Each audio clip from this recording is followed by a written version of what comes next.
The following content is not suitable for people under the age of 13. We here at the Common Record use the following: cussing, suggested comments, and or offensive stuff. 10 up and looking at you. So here's your warning now. With that, let's have some fun.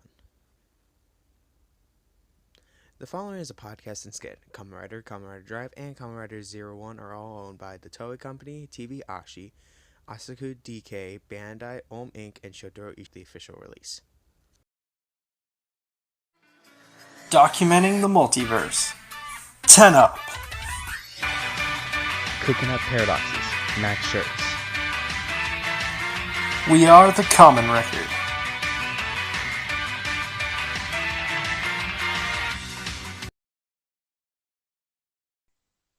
Oh, Jesus Christ. What? And we are back in action. Oh God, here we go again. So, as promised, it is time for our comedian. Oh, God. I would like an opening statement from Keanu. Oh no. Oh wait, never mind then.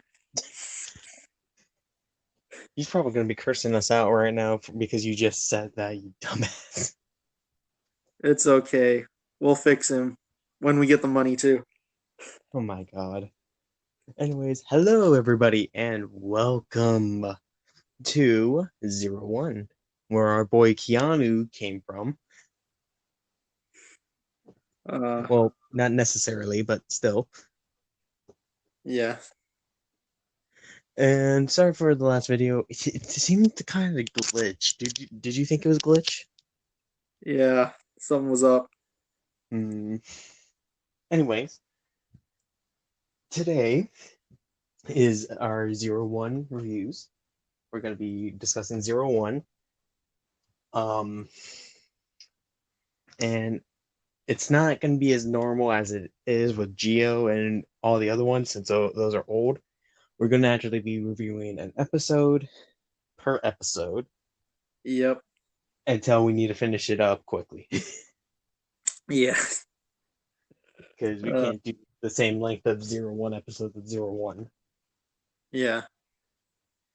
You know, the good thing about 01, though, is there's more to talk about because we do not have these 2-episode structures. That's true, and each episode seems almost like its own thing entirely. Yeah. So,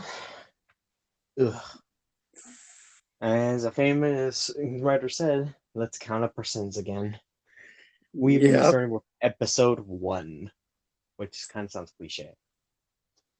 Yep. 01, number 01. Ironically, well, first thing out of the bat is it went back to the very first Showa. I mean, to the very first Showa theme, where he kind of looks like Ichigo's like original suit design, since it's a grasshopper. Yeah, I mean, grasshoppers are staples. I mean, even Double was a grasshopper. Well, he wasn't more of a grasshopper. He looked like if somebody decided to glue 2 grasshoppers together. Yeah. But with 01, it was the mark of the new era of the Reiwa era, because Geo was supposed to not even exist. But we have so many things to talk about with 01, so do you want to start us off? Let's see. 01. Now, we got the returning writer from X-Aid, if I remember reading correctly. Wait, what? Oh, you mean the writer? Yeah, the guy who writes the show. Yeah, ironically, we have a returning writer from one of the past writer series, the writer of X-Aid, who was actually a pretty good series at the time, and is quite literally making a really good series with 01. Yeah, even though there's some problems. This is definitely an improvement, I think, on his writing. Not to say he was bad, but yeah, Mark number 1, no Dan Kuroda. Seriously, it's better to have a character that more comical, but Dan pushed it too much. Yeah, and You know, I'm just scared now to see if I wake up at night and I just see the game master looming over me. The fuck you say to me? can we just get like a picture of Dan Croto-chan on screen, please and thank Oh you. no. No, we remember Enarino's stuff is evil. We can't let them see that. Oh, But if you look in the DVR, you can. link in the description. So now this is an interesting one, is that this is the first time ever we get to actually see robots as its main protagonist, antagonist, and part of a protagonist crew, actually. Yeah. Well, yeah, this Um, is gonna be a very sci-fi series. a very good sci-fi series, if I may do so, with really good nods to X8 as well as animals and the way you think of them. Hmm. See, there's two types of keys. There's the Zetsumetsu key, and there's the Yeah, progress keys. The progress yeah. keys are are living animals. So think of grasshoppers, wolves, bees, cheetahs. While the Zetsumetsus are extinct animals like dodo or mammoth, even though one Hmm. of the forms doesn't make sense. They're nice. They're thin. They're rectangular. They can fit easily into. Oh my god, you are causing me to edit more, aren't you? Yes. God damn you! But but excluding one character I loathe, I really like the cast. You shut Yeah. up. We are not talking about him until we get to him. Uh, He is the one character I loathe, even though his driver concept is cool. So, you want to start off talking about the episode, and I'll put in some key facts as you're going along? all right. So forgive me if I get a few facts wrong. It's been a while since I've seen this episode. Oh, So don't worry. I'll make sure to keep editing notes that you get wrong because of you making me edit more, asshole. all right. So first we begin by learning that the owner of Hidden Intelligence is fucking dead. Wait. They don't even. Okay. Now, All right. audience, he's jumping to very quick conclusions very quickly. But yes, he is telling the truth. The president of Eden is dead. But it also shows us who created. He was the one that created the robots that we see in the series called Humagears. Humagears basically replace a lot of His jobs. father was a brilliant scientist or grandfather. They can be able to do flower. They can be a florist. They can be a scientist. They can be a manga artist. They can be anything they want if you program it correctly. Yeah. And basically soon they're about to or we also have our main protagonist Aruto, who's doing a failed comedy show where he's wearing a suit that I can only compare to what's his name? What's the name of that one comedian who like wears really bright suits? I'm forgetting his name. Same Uh, here. I thought it more looked like I'll flash the photo if I could find it. It's because it's like a huge bow tie and everything. Like if I could figure out what it looked like, I'll flash it on the screen right now for you guys. yeah, But Aruto is doing this comedian show at a theme park that he is currently working in. Seems kind of sad that the grandson of a huge president CEO has to work at an amusement park, and if I do say so. yeah, he's doing his comedy show at the amusement park. It's going awful. The amusement park owner basically kicks him off stage because he's not doing well, and we basically see why he wants to be a comedian when we flash back to his father, which is a his by Human Gear, who he called his father, who basically taught him to basically collect people's smiles by telling jokes and stuff until mysterious explosion kills him. Which that explosion will be coming in handy later on with our one of our other protagonists, Fua. Yeah, and so eventually, after his failed show, he gets dragged into the reading of his grandfather's will over at Hidden Intelligence. Whoa, hang on. You forgot a key person. You forgot the this episode's antagonist. Oh yeah, old gut busting Tao.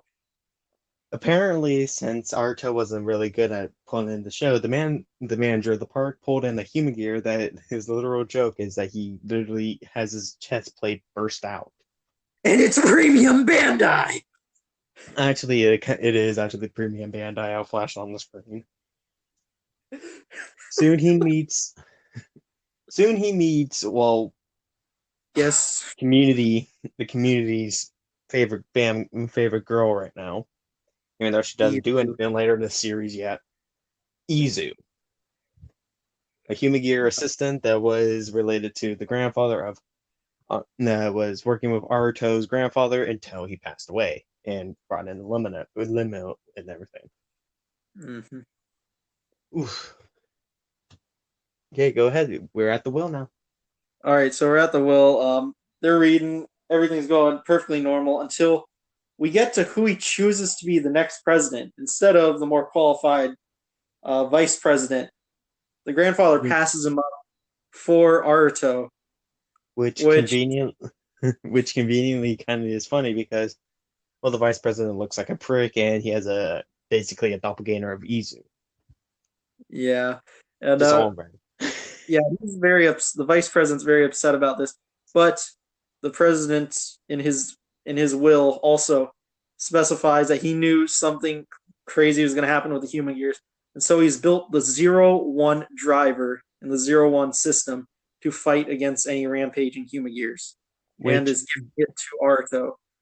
Well, and if we go back to the beginning of the show, we also get to see the creation of this by a weird looking machine. So far in this episode, we don't know how this machine was being enabled, but we know it was made by a satellite named Zay.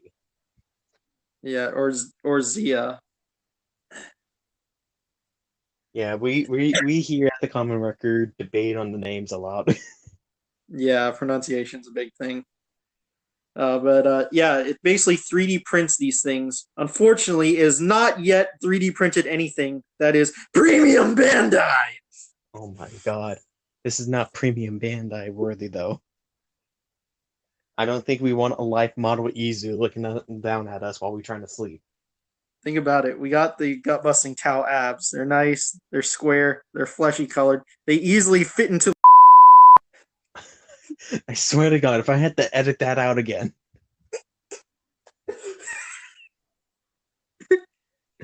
Anyways, Arto declined it, stating that he wasn't really professional for this.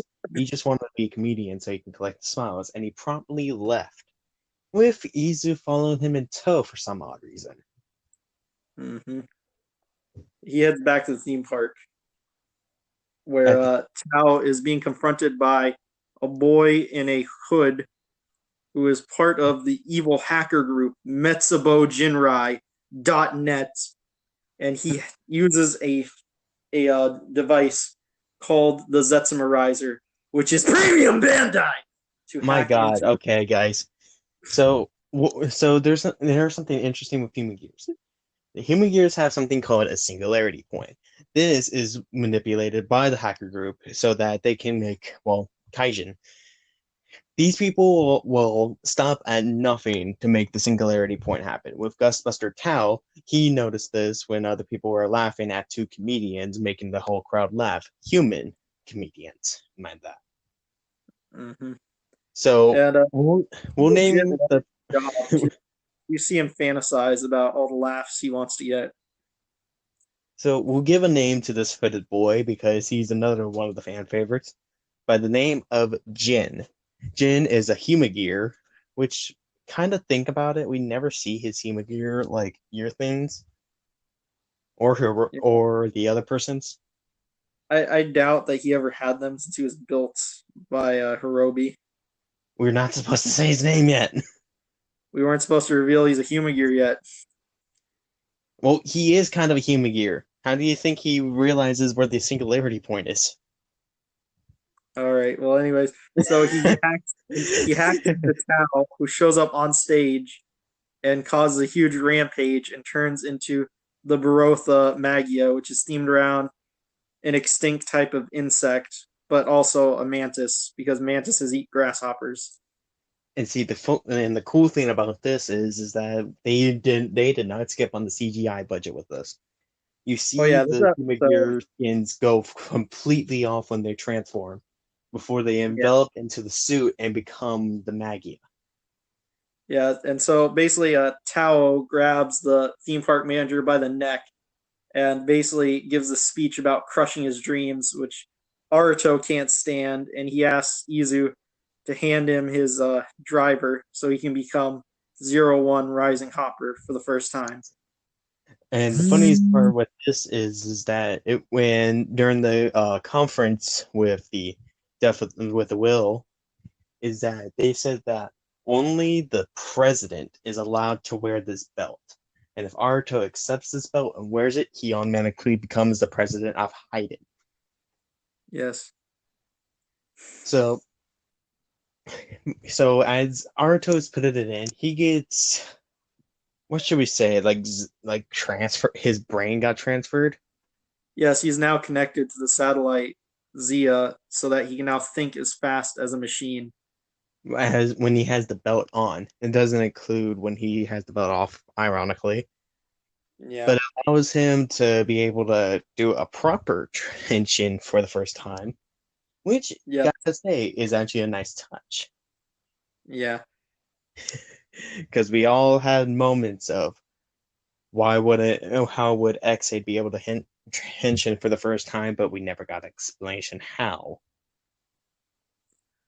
And we can't rely on another person with that. So when he henshins, which is kind of cool for again the CGI budget, is that you get to see each corresponding animal to the progress key hop around or walk around or do a lot of things as Yes, a he's hologram of them programmed. is sent down by the satellite. Yep, it gets sent down and we get to see the first one, a grasshopper. Which ironically, there has to be like a one where it doesn't do as much damage. Because it kind of started doing damage to the park as he's trying to tension. Yeah, and basically he takes his key, he authorizes it, he opens it, he puts it in the driver, and then like the grasshopper jumps up in the air, splits into the armor pieces, then beams onto his body. Revealing a red bug-eyed 01, which Yeah. ironically also has a suitcase that he basically transforms into a sword Yes, a suitcase that Izu throws to him. and knocks him in the head. Yep. See, in retrospect, I do love that kind of thing. He's not a very professional writer, but he knows his stuff, Yes. even though he tends to be a klutz. So Uh, we get the first fight scene, and then we get introduced to two more people, very important people. I can't say the girl's name because, well, she hasn't been in much of the series yet. But we get to our another favorite because, well, he became a meme status in the writer culture by the name of Fua. and they're part of AIMS, this artificial intelligence management squad. I think that's what it was. I can't remember the full acronym. But basically, Yeah, they I hunt believe down that's what it was. AI that goes berserk. Basically, they're the ones that make sure that Hayden is basically keeping their side of the playing field good as there's laws that protects them. Like, for example, you cannot make a Humagear the same thing as as a real person. Yeah, they have to make sure the AIs and all that follow the law. So And right now, I'm dealing with a bunch of Magia who have been created by Tao to kind of back him up in his fight. He's been using tentacles to hack these Magia and turn them into what I refer to as trilobites. as they're fighting them, we actually get to see another henshin device that isn't used until the next episode, called the Shot Riser. As Yes, well, attention device I Fua want. breaks into it and takes it. Yeah. We here at the community refer to him as Ape. Mm. I But prefer the term YouTube star. Oh yeah, and the funniest thing is that Fua, the actor for Fua, actually has a YouTube channel as well. Yeah, what are you guys doing here? Go to him. No, no, please, please, we need more people too. You son of a bitch. But anyways, soon we get to see some cool stuff, as well as Jin kicking some Maggie ass too by basically putting a gun to its head and killing it. Yes, shoot it. Oh Shooting my hot God, loads with that man has a human. gun. He's dangerous. You gonna censor that too? No, because that's literally what happened in the show. They can't censor that. No, no, what I just said. Never mind. You're gonna hear it I in think I editing. think I think the audio I think the audio was so messed up that they couldn't hear us. Okay, so I'll say it again. Jin shooting hot Oh human my head. God, I will throw something at you. I still have the axe. I have the axe 10 up. Don't think I can still use it. uh, But soon we actually get to see the first finisher, Rising Impact. Now, you really each one, impacted. each. Hmm? You really impacted Tao. Oh my God! I swear to God, I will grab this axe and put it somewhere where the sun don't shine. Ha, that's impossible unless the axe is premium Bandai. I know how to untransform your watch. Anyways, we get to see Rising Impact as well as Arto not being professional yet again and tripping over himself after doing the rider kick. Yep, he breaks his foot off in Tao, basically. I will do it. I will grab that axe with the single bike. Don't try me. Iteo. And that's what's about to happen. Uh, Anyways, after he transforms and doesn't have a sprained ankle, he goes up to Izu, which congratulates him on being the new president, which he wasn't really happy about, but he decided to take the position due to that being a way of him getting smiles from the public. yes, and it's revealed that he is in fact yellow, not green. Which is kind of funny because he should be I yellow. swear, I swear, he's like highlighter in between kind of color. You He know what I has to mean? be highlighter. Yeah, Like he's like neon. somebody in the comic section. I'm gonna flash his suit. I'm gonna flash the highlighter color. Does he not look like he's highlighted color? Yeah, he's like neon. Like it's that weird in between yellow and green. Okay, anyways, what do you think about your thoughts on this episode? I really like it. A lot of promise. I'm gonna go with 9.75. It's really great. I love all the characters. I love all the innuendos I can make. I love all the premium Bandai. My God. Okay, I'm gonna give this a 9 because they did have potential, and I do love how Arto is a klutz and is still in training, but they did too much with this one. Like, We're naming this episode Premium Bandai in all caps now. you God damn it, we are. Anyways, as well as we have a really good character structure. We already know who are the key players in this show are, well, most of Yeah. them. As well as we get introduced to the first transform device for a villain, actually. Because Yes. mostly with villains, they just eat something or something happens to them. So this is the first one that actually has a transformation device that is quote unquote not a rider. Yes. People, I see you in the comments. Yeah. Wait, hold up. What about the Another Ride Watch and the Dopont memories? Bitch, they didn't need a henshin device. They just stick it in their arms. What about the Undead Buckle? That's different. Because our main writers even became undead, so I don't want to hear it. And if you don't know what undeads are, then trust me, you'll know Well, soon enough. but Max, the undead buckle is premium Bandai. I swear to God, I will grab it. Uh, Well, come here, come here.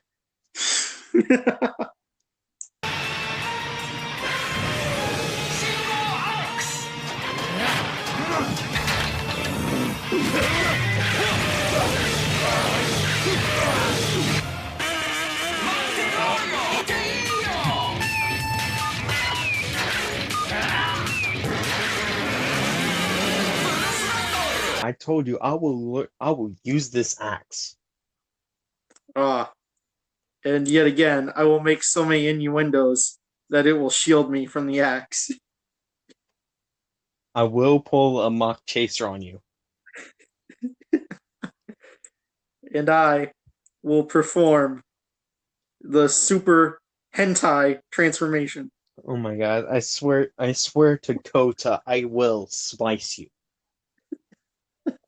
Uh, Anyway, guys, this is Max, and this is 10 up and we're signing off from for the the. world of.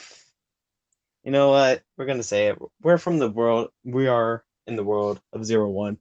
Thank you guys for listening, and as always, stay good, guys.